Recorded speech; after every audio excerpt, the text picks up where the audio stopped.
Klasjeneren, een groot gesprek met Limburgse dialectartiesten. Vandaag Frans Kronenberg uit Gulpen. Zijn golden stumbandjes worden al op de lagere school ontdekt. Frans geeft zich ook in voor talentenjachten en zangwedstrijden. Hij is neven het zingen altijd blijven werken als tegelzetter en later runde hij in Gulpen zijn cd-zaak. Hoogtepunt bleef de overwinning van het LVK in 2002. Iedereen spreekt zich nu nog aan van, oh, het herregutje. En dat deed hij goed. Zonder dat ze een capsones moest krijgen of zullen krijgen, dat mocht absoluut niet. Maar tot ze dat bereikt hebben met één liedje, ja, dat is zo'n rijkdom zonder aan geld te denken. Wie al Herrgott Limburg had gemaakt, had er nog pas en zeker wie gezongen. Jongen, wie Limburg ook zien daar, en is van blijdschap in de lucht gesprongen. Hij zag ik kom hier geen wat terug. Dit stukje werk is niet groot geluk. Voor 16 jaar toen word ik gevraagd om zanger te worden in een orkest in Bocholt, de Los Esperanza. En ik weet nog goed dat ik toen moest zingen en ik heb toen gekozen voor Carlos Otero, Weine keine Tränen um mich. Weine keine Tränen um mich, Bella Maria. Daarna komt het geval met dit orkest, de Singing Stars wordt het opgericht. En een heel chique tijd gehad. Waar is de bruid? Waar ging ze heen? Harry Heidedal, de organist, accordeonist, dan houdt ze Frans Schmetz, helaas al overleden, de drummer. Mijn broer Wim, die wordt basgitarist en ondergetekende, de zanger-gitarist.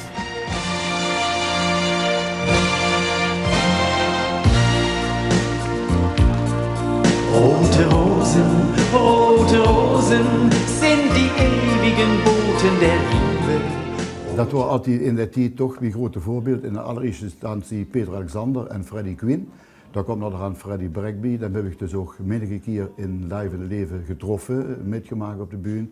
Kijken, wat kind ze zelf bijleren, wat deed hij dat, wat kind zich dat ook door. Niet imiteren, maar toch een prachtige leerschool, ja. Du bist die schönste der Welt für mich, Bianca. Bianca. Ja.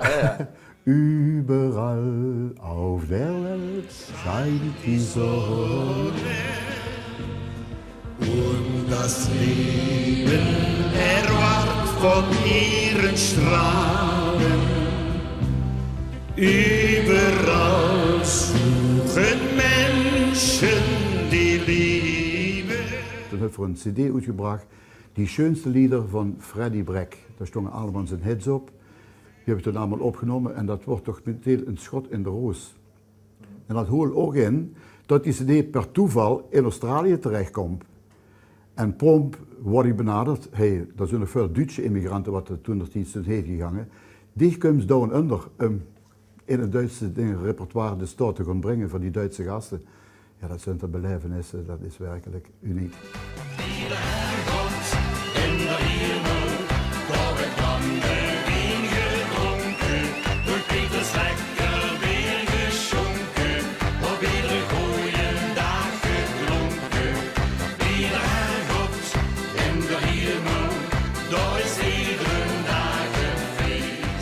En dat is hetgeen wat ik altijd zeg, de hupste beginners, de hupste middenklasse en die hopen allemaal een keer een hit te maken, zoals het wel eens nu gedaan. Toen heb ik het geluk gehad dat ik dacht, ik ga toch een keer mee aan het LVK. En dat was in 2001 toch de eerste keer met hoe ken ik zich toch van? Dan word ik eervol 12e, dat wordt toch wel chic, hè? Ik bedoel, in de finale.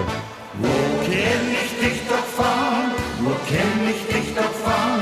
Schriebst du dich lies auf, heet dich Marian? Bist dich doch niet zo schuw en zeker mich dan? Wo het verlust gezien, wo ken ik werelds van? En toen word ik in 2002 word ik gebeld door Ben Erkens op het scheiden van de markt. Zegt Frans, ik denk dat ik een leuk liedje voor dich heb. Ik zal je even de tekst voorlezen. Dan loop je die teksthuur aan de telefoon. En dat klonk heel goed. Zegt, ik heb ook een demootje gemaakt en ik laat je dat ook eens loesteren. En ik goed dat demootje en ik vergeet de woord nooit. Ik heb toen gezegd, Ben, als je ooit het lef in het lief kiest om dat nog aan een andere te laten huren, dan ben ik binnen een half uur een gelijk, maar dan mag je het met. Goed. Dat is meteen bedreig. Ja, meteen bedreigend, meteen het mensen op de keel. De wereld is een wonder, de wereld is zo schoon. Zeker hier in Limburg, het landje waar ik woon. De schone niet te leven, bij vriendschap en muziek. Daar voel ik me zo riek. Wie de Herrgott Limburg had gemaakt, had er was en zeker wie gezongen. Ik ben toen 1000 doden gestorven. Ik kreeg van beginnen van het hoogste aantal punten en dat wordt nog meer. Ik kreeg een broer aan me te trekken. Hè. Frans houd ik vast, wie de Herrgott Limburg had gemaakt. 4 gingen totaal Oedesdaad, 17 punten. En ik die wat te trekken, dat is de winnaar. Ik zeg, jongens, laat me met rust. Ze was al tot favoriet gebombardeerd. Ja, op dat moment waren iedereen begon te trekken en mij gewoon maar edel door de kop heen. 1 slechte jurering, einde oefening. Wie de Herrgott Limburg had gemaakt, moet Gulpen, lidje nummer 18, ook 18 punten. En op de eerste plaats geëindigd de winnaar van het Limburgs Vastelavondsliedjesconcours 2002, Frans Kronenberg met Wie de Herrgott Limburg had gemaakt. Wie de Herrgott Limburg had gemaakt, had er was en zeker wie gezongen. Dan kijk ze naar de beelden, want de volgende morgen staat L1 weer op de stoep. Ja, dat huurt erbij. Hè. Je bent gewoon aan het werk, hè?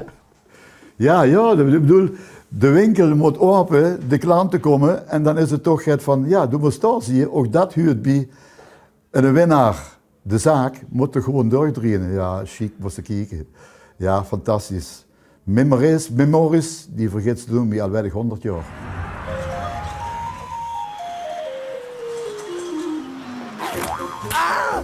Dwars door Gulpen loopt maar dan moest ze wel goed kijken. De generatiekloof.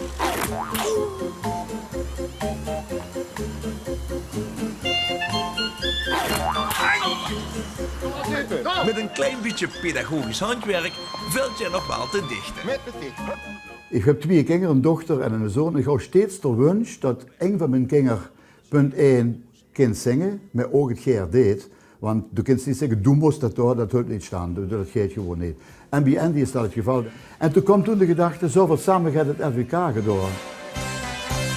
We maken samen plezier, maar op ons eigen manier. Door het winnen van het LVK, toen wordt gezegd van, toen worden we bij de Gulpen ook geëerd in een boetezitting wat toen in elkaar gezet wordt, tussen optredens door, tussen trainen door, toch tot optreden door. En toen hebben we een groep bij elkaar gevormd die wat zagde, dit gunt voor het methode, we hebben hier de aanzet nu en dit moet voor ons gaan werken.